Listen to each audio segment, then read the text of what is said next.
Sire, go. Leave France to its real master, to him who acquired it, not by purchase, but by right of conquest.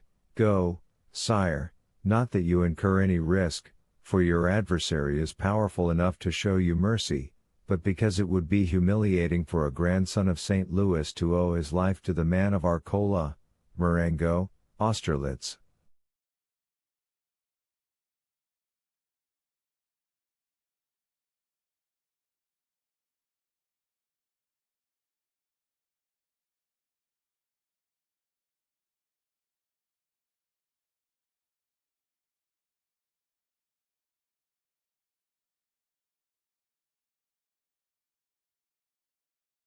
Tell him this, Gerard, or, rather, tell him nothing.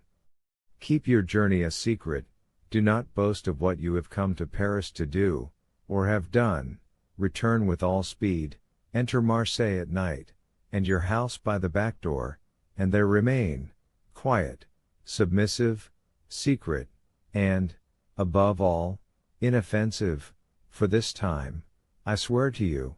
We shall act like powerful men who know their enemies.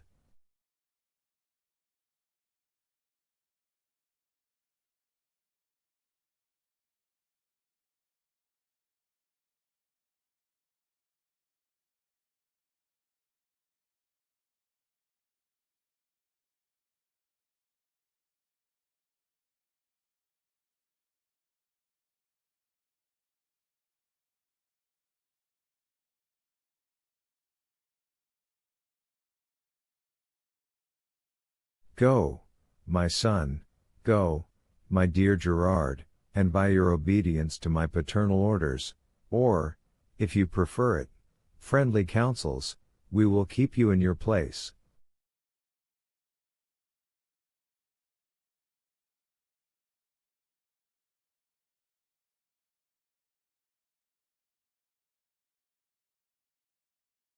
This will be, added Noirtier, with a smile, one means by which you may a second time save me, if the political balance should some day take another turn, and cast you aloft while hurling me down.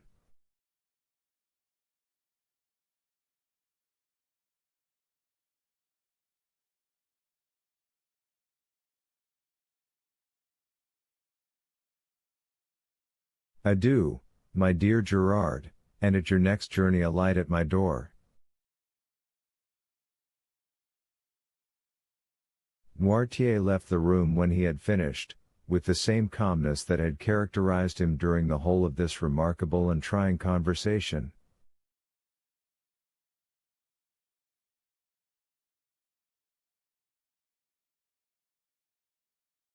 Villefort, pale and agitated, ran to the window, put aside the curtain, and saw him pass, cool and collected, by 2 or 3 ill-looking men at the corner of the street, who were there, perhaps, to arrest a man with black whiskers, and a blue frock-coat, and hat with broad brim.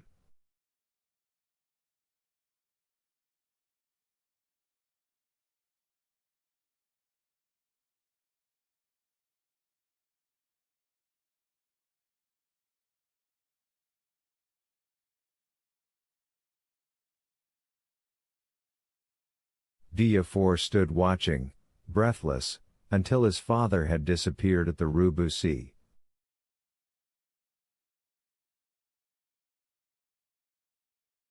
Then he turned to the various articles he had left behind him, put the black cravat and blue frock coat at the bottom of the portmanteau, threw the hat into a dark closet, broke the cane into small bits and flung it in the fire, put on his traveling cap, and calling his valet, checked with a look the 1,000 questions he was ready to ask, paid his bill, sprang into his carriage, which was ready, learned at Lyons that Bonaparte had entered Grenoble, and in the midst of the tumult which prevailed along the road, at length reached Marseille, a prey to all the hopes and fears which enter into the heart of man with ambition and its first successes.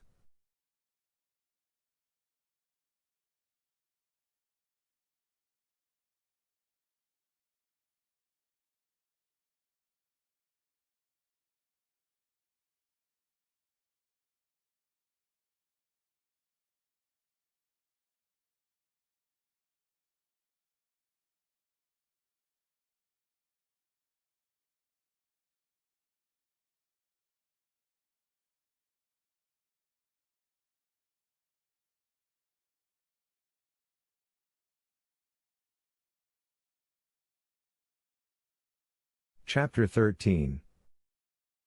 The 100 Days? M. Noirtier was a true prophet, and things progressed rapidly, as he had predicted.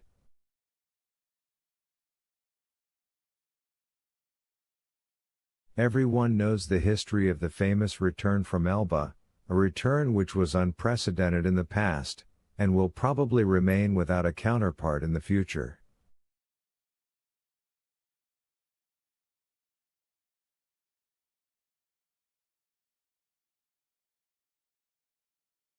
Louis XVIII made but a faint attempt to parry this unexpected blow. The monarchy he had scarcely reconstructed tottered on its precarious foundation, and at a sign from the emperor the incongruous structure of ancient prejudices and new ideas fell to the ground.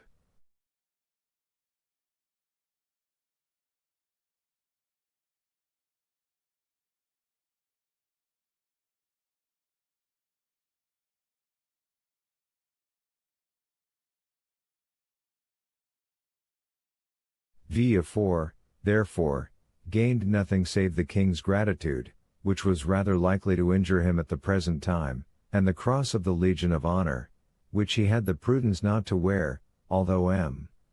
de Blacas had duly forwarded the brevet.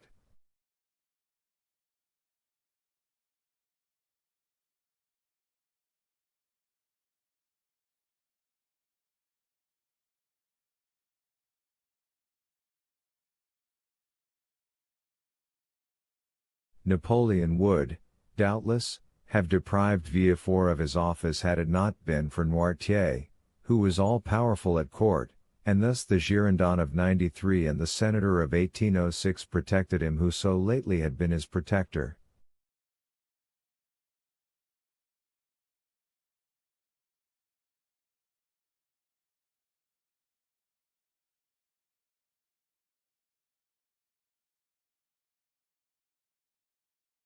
All Villefort's influence barely enabled him to stifle the secret Dantes had so nearly divulged.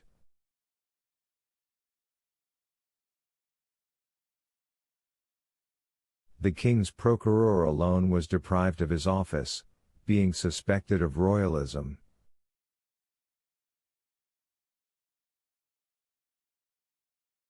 However, scarcely was the imperial power established, that is, scarcely had the emperor re-entered the Tuileries and begun to issue orders from the closet into which we have introduced our readers, he found on the table their Louis XVIII's half-filled snuff-box.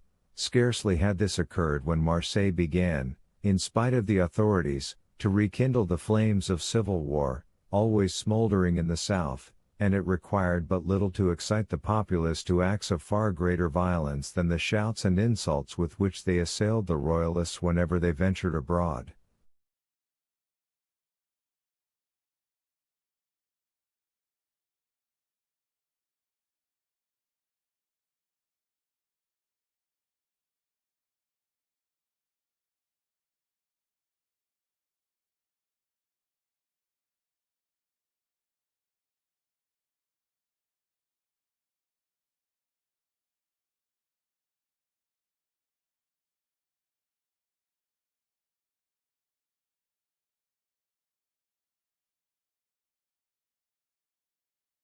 Owing to this change, the worthy shipowner became at that moment, we will not say all-powerful, because Morel was a prudent and rather a timid man, so much so, that many of the most zealous partisans of Bonaparte accused him of moderation but sufficiently influential to make a demand in favor of Dantes.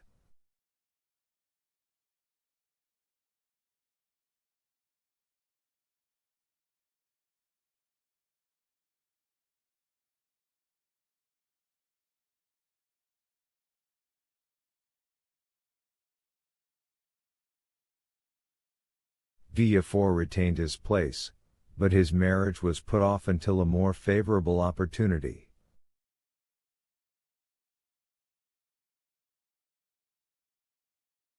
If the emperor remained on the throne, Gerard required a different alliance to aid his career. If Louis XVIII returned, the influence of M. de Saint-Méran, like his own, could be vastly increased, and the marriage be still more suitable.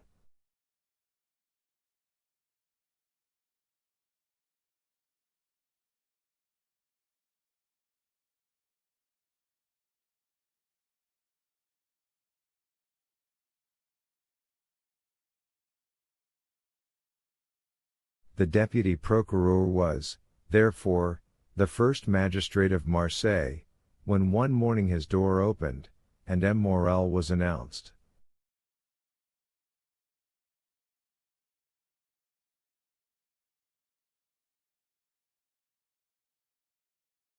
Anyone else would have hastened to receive him, but Villefort was a man of ability, and he knew this would be a sign of weakness.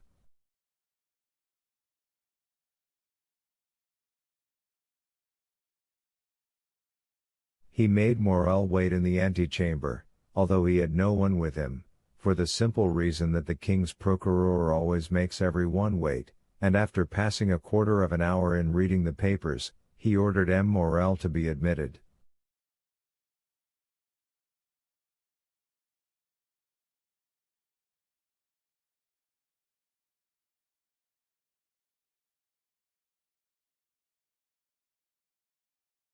Morel expected Villefort would be dejected. He found him as he had found him 6 weeks before, calm, firm, and full of that glacial politeness, that most insurmountable barrier which separates the well-bred from the vulgar man.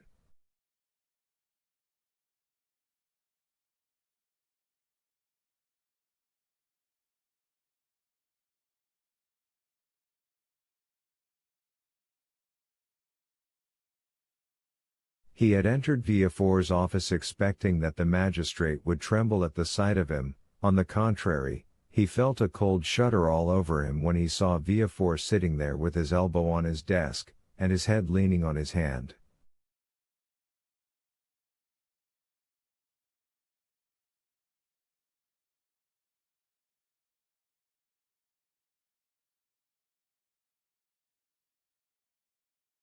He stopped at the door. Villefort gazed at him as if he had some difficulty in recognizing him, then, after a brief interval, during which the honest shipowner turned his hat in his hands,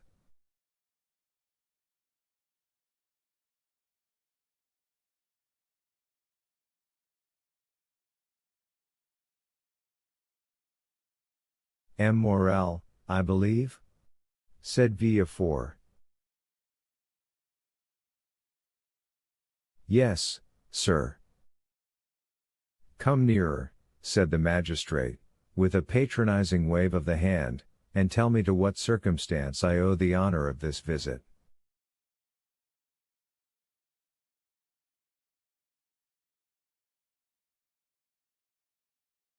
Do you not guess, monsieur?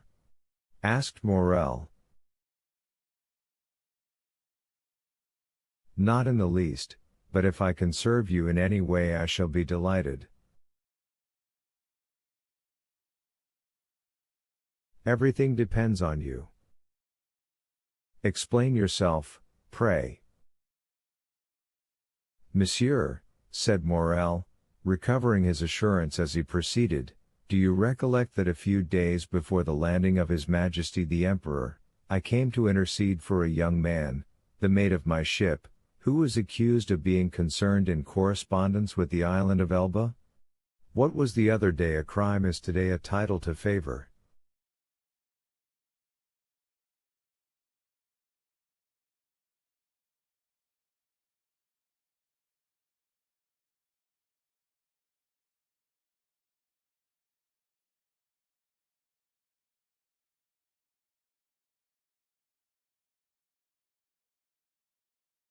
You then served Louis XVIII, and you did not show any favor. It was your duty.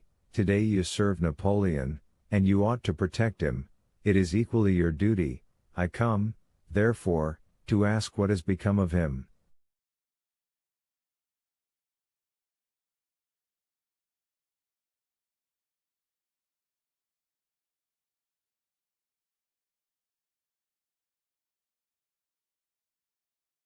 Villefort by a strong effort sought to control himself. What is his name? said he. Tell me his name. Edmond Dantes. Villefort would probably have rather stood opposite the muzzle of a pistol at 25 paces than have heard this name spoken, but he did not blanch.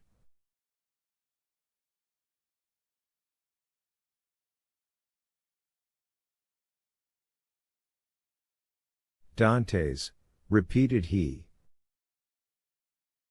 Edmond Dantes. Yes, monsieur. Villefort opened a large register, then went to a table, from the table turned to his registers, and then, turning to Morel.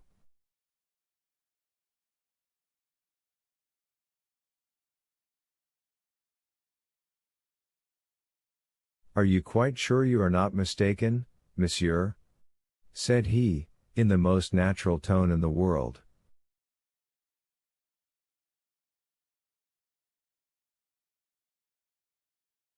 Had Morel been a more quick-sighted man, or better versed in these matters, he would have been surprised at the king's procureur answering him on such a subject, instead of referring him to the governors of the prison or the prefect of the department.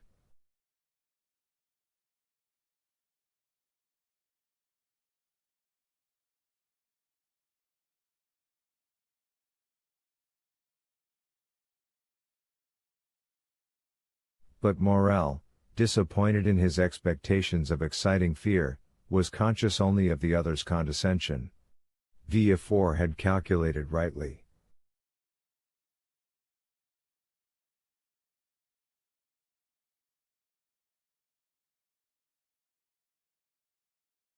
No, said Morel, I am not mistaken.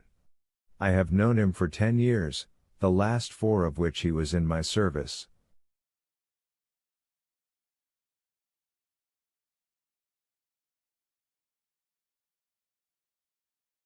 Do not you recollect, I came about 6 weeks ago to plead for clemency, as I come today to plead for justice. You received me very coldly.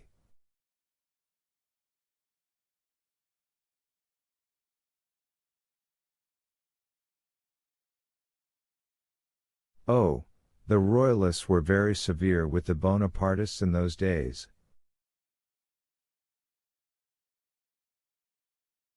Monsieur, returned Villefort, I was then a royalist, because I believed the Bourbons not only the heirs to the throne, but the chosen of the nation.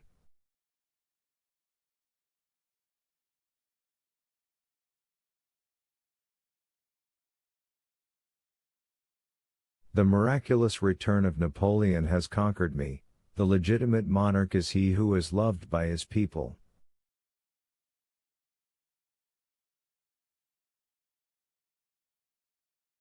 That's right, cried Morel. I like to hear you speak thus, and I augur well for Edmond from it.